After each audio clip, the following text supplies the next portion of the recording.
Hello, I'm Steve Saylor, and I'm going to be reviewing the game Dispatch from an accessibility standpoint. But if you're brand new here, this is Gaming Insight. I'm Steve Saylor. This is your sometimes gaming show, sometimes accessibility news show, and sometimes reviews and previews of upcoming games. I have also drink coffee while I do these. This is in my Minions mug today. And yes, I am going to be reviewing the game Dispatch. Now, if you don't know Dispatch is a brand new game from Ad Hoc Studios in collaboration with Critical Role. It is made by the former developers from Telltale games. If you remember Telltale games, they made a lot of narrative choice type games where basically it's a whole narrative that's being presented to you and you get to make the dialogue choices that you would choose for that particular moment. Kind of like your own choose your own adventure book, if you remember reading those, or if you ever read those back in the day as a kid. I definitely do. It's the one where you read it and it says, oh, turn to page 34 to see the next to see whether you survive the next mission. And I always sneakily kind of like, if I died in the next bit, I always go back and be like, that decision didn't happen. But in these kind of games, whatever decision you make, the characters or the situations will remember that, and you don't get to redo those choices unless you play the chapter over again.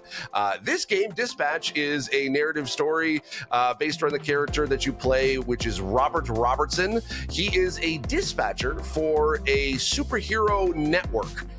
So he is the one that's the guy in the chair that essentially sitting at a computer and connects to different superheroes in his team and sends them out on missions throughout the city to be able to save the day.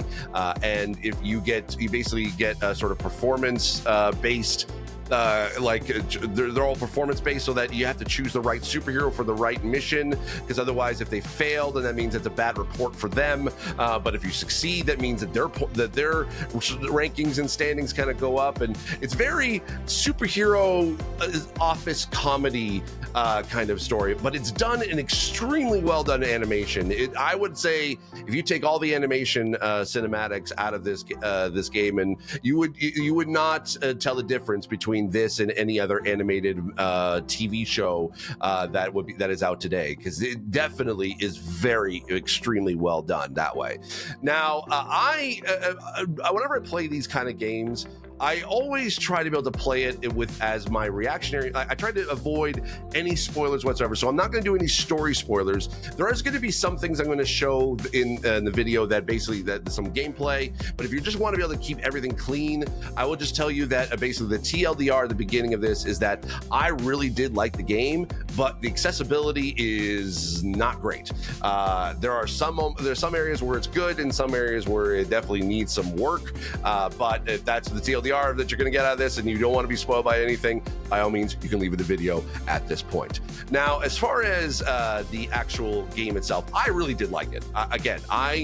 Whenever I play these kind of narrative games, I've never been able to finish one and roll credits on, except for the Batman Telltale game, because I'm a big Batman fan, so of course I wanted to be able to play that. But everything else from Telltale, whether it's The Walking Dead or Wolf Among Us, I've never been able to finish all the way through. I get through maybe like the first or second episode, and then I just kind of drop off. Not to say that I don't really want to play the game anymore, but I felt like that the choices that I had to make in that quick moment, whenever those choices would come up, I never had enough time to fully think about and decide what it is I really wanted to say. Now, I know it's sort of meant to be like you have to decide in the moment, because these are conversations that you're having with people that you have to think about what to say on the fly, and even if you say nothing, that also can have consequences. So like if you miss a choice and that kind of thing. So I always find that it's difficult for me to be able to react based on the 3 or 4 choices that I have, because I'm having to try to think about what would this character want in this particular moment. So that's why I generally don't play them as often, because I get basically decision paralysis, as it were. But this game, I decided, I'm just going to sit down, I'm going to react as best I can and choose what I think is the best answer, and then see what happens. And I found that apparently, I guess my choices were not what the majority of players chose, because you do get to see what the other players who played this game made certain decisions. And I was generally, for the most part, I think about half the time, I was less than 50% of player base who chose that particular thing to do or dialogue choice. So just go with that what you will. Now, as far as the story goes, I think I love the story. I love the characters. The characters are so well done, so well acted as well. I really did I love the cast. The cast is stacked. You got Aaron Paul, you got Laura Bailey, Travis Willingham, you got Matthew Mercer, you have Alana Pierce, Jacksepticeye, Moist Critical. You got a stacked voiceover cast in this game, and they really brought their A game to this. It really did feel like I was just Aaron Paul also was just really good as the main character, Robert Robertson. I really enjoyed his performance throughout the entire game. But the story for me, I think, again, my story was definitely unique because it was based off of the choices that I made. I felt that it ended in a weird way, and it was kind of based on, I think, several factors. One, I could barely be able to get through the actual dispatching portion of the gameplay because I just couldn't seem to figure out the best case scenario for each mission. And there were times I wanted to be able to send out specific superheroes for a specific mission because they're best suited for it, but they weren't available, and I couldn't be able to get them out fast enough in order before the mission disappeared. So I had to send people that were basically not the greatest, not the best case for success. And I felt that also had a factor. And then even some of the quick sort of dialogue choices that I made that I just basically was like, okay, I'm committing to this. It didn't seem to work out with the ending that I had hoped it would be. And I get it, that's part of the game itself, but I felt like I didn't get exactly the most my own personal satisfying ending based on what I thought the choices were being made. But that's fine. That's, again, the balance of trying to be able to make a narrative choice game versus trying to be able to also make a good story too. But I think over the 8 episodes, I was really intrigued. Each time I went and jumped into an episode, I would generally play about 2 to 3 episodes at a time, and it was great. I thought it was awesome.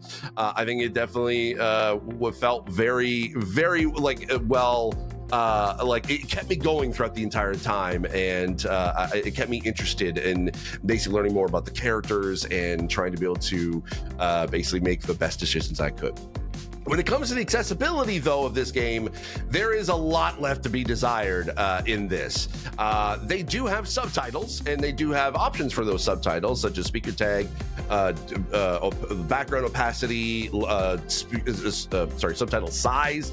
And yes, that helps. And I think that sometimes some of the larger subtitle size kind of gets in the way of some of the UI, but that's to be expected if you have the subtitles at that size. But I felt that at least there was options there to be able to help, and that is something that is truly core to the gameplay experience because you are experiencing a lot of dialogue. So having the subtitle options there to be able to customize, I felt that was great. Another aspect of these kind of games is generally a lot of quick time events.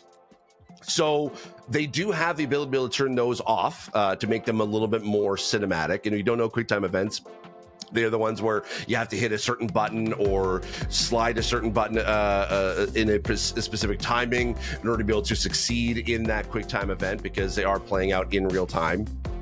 But and you have to make those quick decisions in order to be able to do so.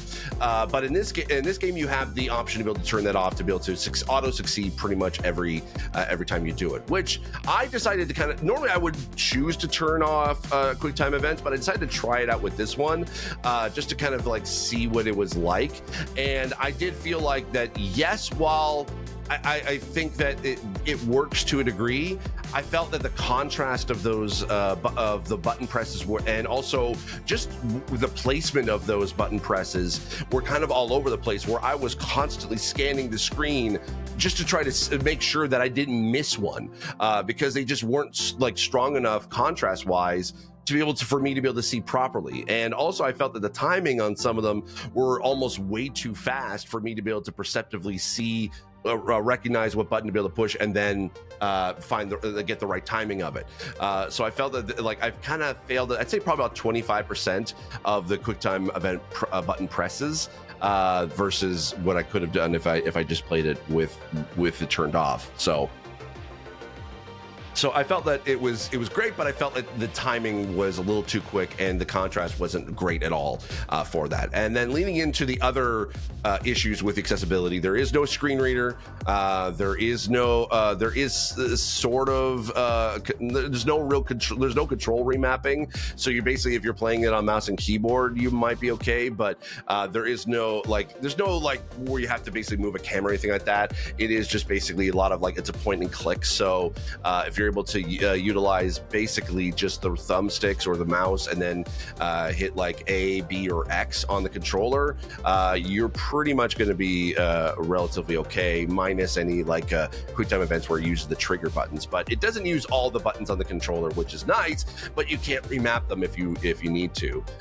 Again, there's no screen reader, there's no high contrast mode, there's no ability to be able to change the timing of those dialogue choices. And I felt that the time the timer for that was very, very quick, quicker than I would have liked. I would have loved to have been able to see a slider or an option to be able to slow down that timing if need be.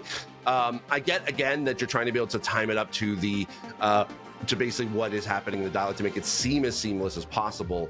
But I would have loved it if they paused the game or allowed the ability to be able to pause the game while you're trying to make the choices. You can pause it and try to be able to think about what choices, but you get the main menu that pops up over top of the dialogue choices. You don't get to see it. I would have loved to seen an option to be able to either turn the timer off or being able to at least slow down that timer if you needed a little extra time to be able to read and comprehend and then choose which dialogue choice you wanted or specific game decision that you wanted to make. And if they say that, if you look at the Steam tags for this and it says or nothing based on timing or no action based on timing, though yes, it does feel that works within the QuickTime events, but it does not in the dialogue. So I just want to be able to pre-warn you now, you can't be able to adjust the timing currently on that. I did find that the text was somewhat readable. You can be they are somewhat large, but when you're getting into the actual gameplay of the dispatching, there is a lot of small text that's there that can be difficult to see, and then being able to also see certain things like whether or not that a character is low morale. I had no idea what there was if a character was low morale until I looked down at the bottom and I saw a little red kind of outline of their character traits, and I was like, wait, what is that thing again? It's so small that it looked to me like a little dot, and I could barely see what the heck it was. There is colorblind options, so you can be able to at least even though it was red, you can be able to change that so it isn't that specific color, but it basically just has filters with intensity sort of sliders throughout. But I did find that the dispatching was harder for me to be able to kind of grasp as far as what to be able to basically do, and then also be able to navigate because there was a lot of small text, not a lot of contrast, and I felt that I couldn't get a handle on it, and I very rarely kind of can be able to. I'm usually pretty good at these kind of games, but I just felt that I just couldn't seem to figure out how to be able to best play it. And part of that was due to the lack of accessibility for me, trying to be able to comprehend everything that was going on and read the text. I just couldn't be able to make that work. There is also a hacking mini game in this as well that I felt that was nice. It was a nice change of pace. And actually, I felt like I was able to do those pretty well because it is more like a puzzle to try to be able to solve, because you're having to be able to do different passwords, which is basically having to be able to hit the D-pad or the thumbstick in certain directions, kind of like when you're putting in the Konami code. That's the only other time that you sometimes have to do that really quickly, and there are times where you're being chased by a virus that could, if it touches you, you have to restart over again. Now, granted, there is an ability in the settings to be able to turn on basically unlimited attempts so that way you're not having to be able to lose out on the hacking challenge. You keep doing it over and over again until you get it done. But I did find that there are times where you have to basically try to punch in the specific dial or the specific all the different basically up, down, left, right, left, and sometimes you have to do that super quick in order to be able to get it to work. So I will say that just be careful with that, but take your time as best you can, because I think that actually is kind of one of those it was really, really well done.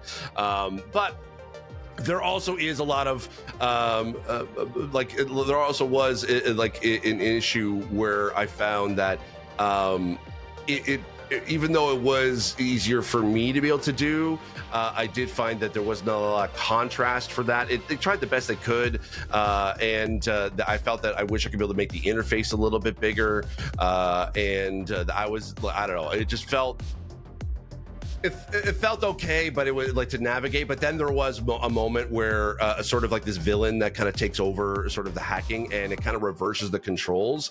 And when you're including reverses the inputs for the directions for the sometimes the passwords, so you have to basically, like, if it says to hit the button or hit the left on the D-pad, you have to hit right because it's the controls are inverted or reversed. And I felt that cognitively for accessibility, that's not great. I like the idea of it, but I felt that for cognitively, even I had trouble trying to be able to like remember, oh yeah, no, I gotta hit right if I want to move left. It doesn't happen often, and it's only in one. I only experienced it in one hacking mission, but so just be fair warned about that. But that's basically the only major blocker that I found within playing that game. Overall, though, I think that there could have been opportunities for accessibility to really help make this game better and more accessible or more comfortable for disabled players. I do wish that they kind of had sort of taken a little bit more extra time for that. The only accessibility menu that's there is basically to turn on or off QuickTime events, turn on or off unlimited hacking attempts, and then adjust the subtitles, and then that's it.